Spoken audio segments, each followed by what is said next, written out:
تواصلنا مع عدد كتير من اولياء الامور، اكدوا لنا ان الزي ده هو مش مفروض عليهم، بس هم حبوا يشوفوا عيالهم بالشكل ده. دي واحده يا سالي. اتفضل. كلهم؟ لا احنا طبعا دي واحده يا كل سالي. الناس كلهم قرروا ان عيالهم تلبس كده في مصر في الدقهليه في 2022؟ كلهم؟ بس مفيش منع لاي طالب، اللي انا عرفته ان مفيش منع لاي طالب يخش بزي تاني، بس اللي بيخش بقى بزي مختلف هو اللي بيلاقي نفسه مختلف عن المدرسه دي. هو حد يعرف يعتبها؟ ده انا ما اعرفش ادخلها. مديريه التربيه والتعليم فعلا يعني استاذ برضو وتحركت في الموضوع فور التداول للموضوع، وقالوا ان هو ده مخالف لكود الزي المعلن من قبل الوزاره، وان ده مخالف، وتم فتح تحقيق كبير وموسع داخل المدرسه، وهيكون بكره في قرارات سريعه في التحقيق في الموضوع. بسم الله الرحمن الرحيم. الشيخ محمد متولي الشعراوي رحمة الله عليه كان بيعمل حوار مع أحد المذيعين في برنامج على التلفزيون المصري من فترة قبل ما يموت الله يرحمه. فالمذيع سأله سؤال، قال له إيه رأي الدين في مسألة معينة؟ فالشيخ الشعراوي رحمة الله عليه رد على المذيع قال له والله رأي الإمام الشافعي كذا وكذا وكذا وكذا. فالمذيع قال له ايه السند او ايه الدليل اللي استند عليه الشيخ الشافعي او الامام الشافعي في الكلام ده؟ فالامام محمد متولي الشعراوي قال له انت ما تسألش تقول ايه السند وايه الدليل لانك مقلد ولست مجتهد. اللي يسأل السؤال ده مجتهد. يعني انت لما تروح لدكتور تكشف عند الدكتور ويديك علاج للمرض اللي عندك، بتسأله ايه الدليل او ايه السند بتاعك عشان تديني العلاج ده. ده كان الاعلام المصري زمان كان بيصدر لنا حاجات ننتفع بيها، حاجات تفيدنا، حاجات ترفع من شأن المصري داخل مصر وخارج مصر. اللي عجبني في المذيع ده ان هو ما حاولش ان هو يعترض او يتعصب او يرد على فضيلة الامام باي رد او اي اسلوب من الاساليب اللي بنشوفها الايام دي. ليه بقول الكلام ده؟ انتشر في الايام الاخيره فيديو لمدرسه، البنات اللي في المدرسه لابسين زي محتشم، مش هقول بقى اسدال او حجاب او زي محتشم بيستر بناتنا. كتير طلع اعترض على الزي ده وكتير طلع هاجم الزي ده. انا عرضت في اول الفيديو مقطع لواحد من ضمن الناس اللي هم اعترضوا على الزي ده، الاستاذ عمرو اديب وغيره وغيره وغيره، اللي طلع هاجم بشده المدرسه دي والبنات دول. البنات دول مش هيطلعوا ارهابيين او هيطلعوا كارهين للبلد او هيطلعوا حاجه معينه. البنات دي تطلع بنات محتشمه خايفه على نفسها، بتصون نفسها من الاغراءات اللي احنا بنشوفها في زماننا ده.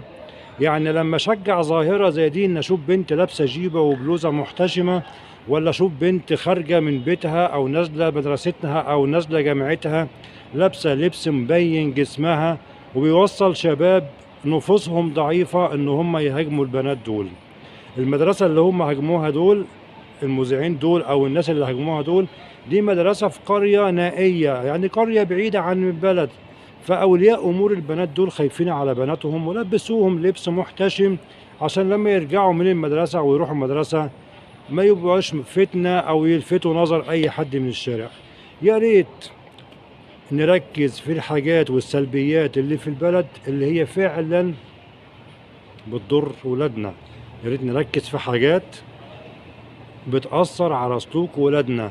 يعني أنا شايف الإعلام المحترم بتاعنا بيهاجم ظاهرة زي دي بالرغم إن هي ملهاش أي ضرر على ولادنا، وسايبة ظواهر كتير وبتعرض ظواهر كتير على شاشاتنا للأسف بتعلم ولادنا حاجات ما ينفعش إن احنا نشوفها في المجتمع المصري.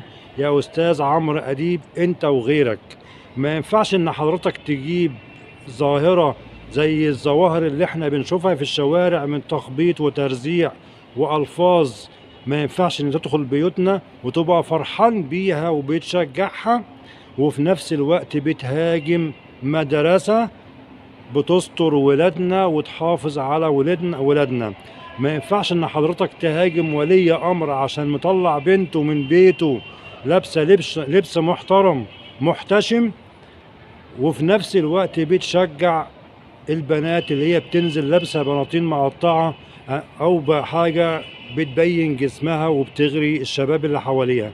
انا مش هتكلم على دين، سواء دين اسلامي او دين مسيحي او حتى الدين اليهودي، كل الاديان السماويه يا استاذ عمرو انت وغيرك بتأمرنا ان احنا نستر بناتنا. حضرتك لو رحت دار العبادة المسيحية قبل الإسلامية هتلاقي الراهبات هناك لابسين لبس محتشم محترم لنفسهم ولغيرهم.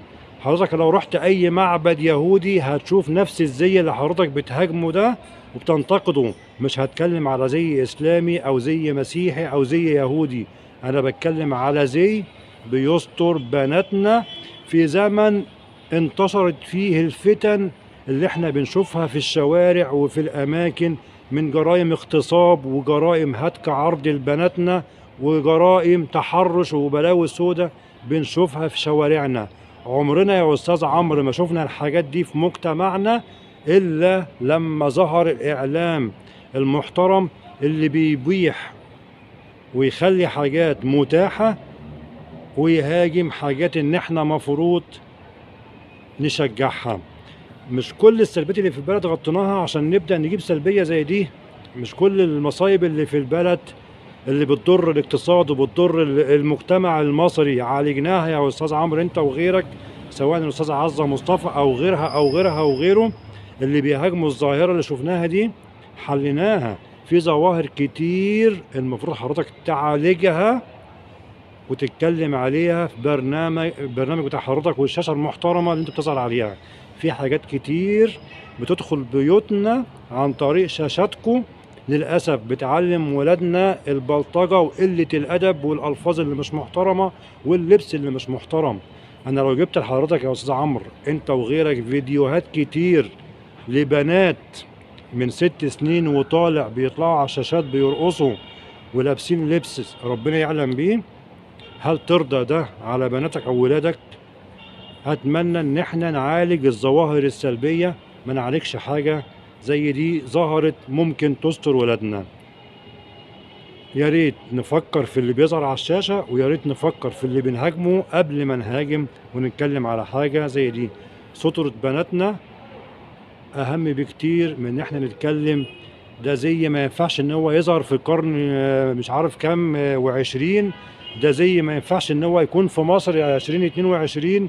انت شفت ايه في مصر 2022؟ بنات في مدرسة لابسة لبس محترم وواقفة في الطابور وبينزلوا عادي في لياقة وفي رياضة وفي كل نشاط في المدرسة دي وفي رحلات وفي كل حاجة في المدرسة. يعني المدرسة مش قافلة على بناتها وبتعلمهم حاجات ممكن توصلهم للطريق ان هم يكرهوا نفسهم ويكرهوا البلد. بيعلموا بناتنا ازاي يكونوا زوجات وربات بيوت في المجتمع ده صالحين يفيدوا البلد ويفيدوا اهلهم ويفيدوا كل الناس اللي حواليهم. يا ريت نفكر في كل حاجة بنعرضها قبل ما نعرضها. تحياتي للجميع واشوفكم على خير ان شاء الله في فيديو جديد.